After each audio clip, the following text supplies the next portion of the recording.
Now,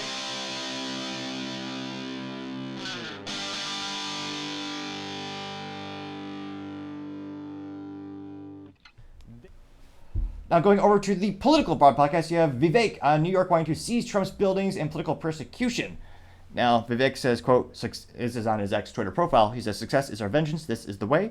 And is a brief little interview on an old defunct, well, I'm surprised it's not on business yet, web news organization called Fox News, which pretends to be Republican or pretends to be right. Well, politically speaking, in terms of facts, well, I don't know how right they really are. But nevertheless, play this quick little clip here. Well, helps if I have the volume, perhaps. Just a little bit, maybe. Crank that up for you.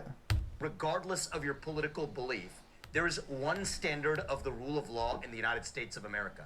And I'm grateful that Donald Trump is standing strong, that he's actually said it beautifully the other night. Actually on Fox, on the town hall, he said it. You know what my vengeance will be? Success will be my vengeance. There's a trap to try to bait somebody, to come after them in so many different directions that you get them to crumble or to make a mistake. I'm glad to see him going in the other direction to say that, you know what, we're going to chase success. Success is unifying. Success is how we win. And you know what? I have full confidence that that's exactly what's going to happen this November, even though they've created a complicated path to get there. Regardless of your... And I don't know if that's a bug or a feature, but why the video always repeat on X Twitter? Maybe just because they assume you find the content so fascinating you want to see it twice, but I'm surprised. It keeps happening for almost a year now that I've been more active on X Twitter. I think I've had an account from a personal account since college or back in the day, some might say. And this went moderately viral. Not his most highlighted moment, but got 685,000 views and 15,000 likes. And in terms of political tactics and moves on the political chessboard, I think more people respond to class than ass. And I think Trump is pivoting to more of focusing on the positives and not viscerally attacking his opponents as much. Maybe it's confirmation bias. I've been trying to cover all the politicians and kind of keeping up with it. But again, I think this message will resonate with more people politically in the middle who, again, when you talk about elections, that's really what you're fighting for. Because again, you have people on the left and the right who will vote for their political party no matter what, even if the parties don't really help them in their lifetime. A lot of people just have that default, oh, there's a D. Oh, there's an R.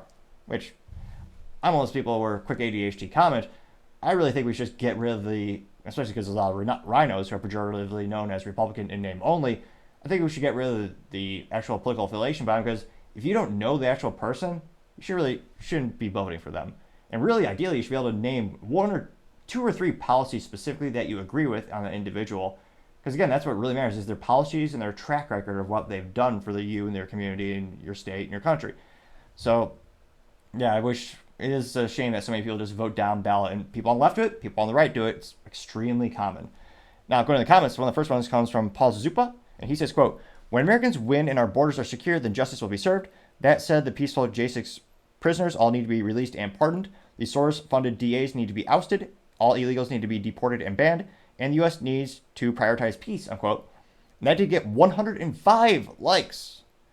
Now, our favorite leftist did chime in as well, Mr. Luke Zaleski, though not many people liked it. However, some did. So Luke says, quote, "Name one big policy disagreement between Elon, Vivek, Trump, and Putin. They share a common platform of promoting propaganda for oligarchy as a false choice for what you want to see as an order, but which is really totalitarian rule and the end of freedom and democracy and accountability," unquote. Now, granted, that is mentally vacuous to say the least, but 7 people did agree with Mr. Luke Zaleski. And yeah, it's almost hilarious. A lot of people say if it wasn't for hypocrisy, some people wouldn't have any policies at all, or not policies, any values. What would you call that? But it's one of those instances where they also accuse, when someone accuses someone, more often than not, or many times, they're also, guilty themselves. Yeah, totalitarian rule, end of freedom and democracy. Well, what's Zelensky been doing? Oh yeah, he banned his political opponents. He banned certain religious organizations, and he said he won't have an election in Ukraine unless the U.S. pays for it. So, again, that doesn't really sound like, and yet Luke's other posts historically has been very much supporting in association with democratic policies in the United States, democratic politicians, as well as Zelensky over in Ukraine. But again, he did get 7 likes. Which, some people did agree with it. Now, I do have Oxstar saying, quote, makes a success of living by seeing the goal and aiming for it, unswervingly, awkwardly typed out, but I tried to make it make somewhat sense. Now, that did get 109 likes. Marjorie Taylor Greene press release parody account said, quote, success is my revenge, Donald Trump getting 172 likes.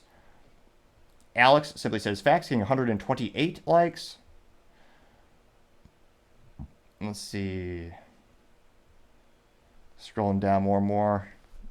Baroness Von M says, quote, this is the way, Vivek, full steam ahead, and quote, getting 14 likes.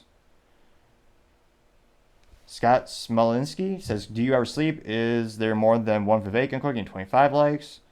Which he does tweet a lot. He's extremely active, politically speaking as well, going to all the different events. Let's see here. Daniel simply says, this is Trump country. It's a quick little video of South Carolina. Let's see here. Oh, we got a contrarian statement.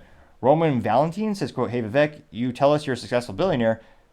President Trump needs $550 million. Why don't you support the big guys from cash? Like, dog, you got it, and you're back, man. Why are you holding back, bro? Unquote. Now, granted, this person did attack the English language and grammar, but 9 people did agree with that, and yeah, I'm pretty sure the goal is to actually appeal it, not actually cave to that big, many would say, unfair and politically prosecuted fee. Let's see here. So, I mean, there's a lot of people simply saying, 110%, we agree, you go Vivek. They're getting between like 0 and 7 likes. So it'll be interesting to see, a lot of things can happen in politics, but yeah, I think maybe Trump will continue to evolve his messaging, and it will be more constructive and more positive. I mean, granted, he's known for the zingers. He's almost like a stand-up comedian, very articulate in terms of he will find the flaw in someone and attack it in a comical way. But do you think it would be more effective? Because again, he needs to win people in the middle, and if you look at statistically on the groups in which he decreased the number of votes the second time around, it was also at-home moms or at-home women. So he needs to somehow find a way to appeal to those other groups if he really wants to win the election. Because again, there are a lot of people that are going to vote for Biden by default. And granted, for Trump, there are a lot of people that are going to just vote for him by default if he gets the Republican nominee, just because he has an R by his name. Now, I think a lot of people who are libertarian and anti-war will probably vote for Trump as well, because Trump is the first president in my lifetime that actually started any wars, which is unprecedented, historically speaking. So let me know in the comments, do you think that would be a more effective methodology to winning the upcoming election? Or could they perhaps impede his odds because people aren't used to it, it's not as much on brand? What are your thoughts? As always, be fascinated to hear what you have to say. Thank you, everyone, for taking the time to tune in today. Again, I'm trying to get to 4,000 subscribers by the end of the month. So if you could click that button, I would greatly appreciate it. Also, leaving a thumbs up, thumbs down, or comment is a great way to give me some additional feedback so I can make the show better and better. Lastly, don't forget to take the time to tell your family, tell your friends, tell your coworkers, heck, tell your enemies, tell anyone and everyone. Just stay safe, fight the good fight.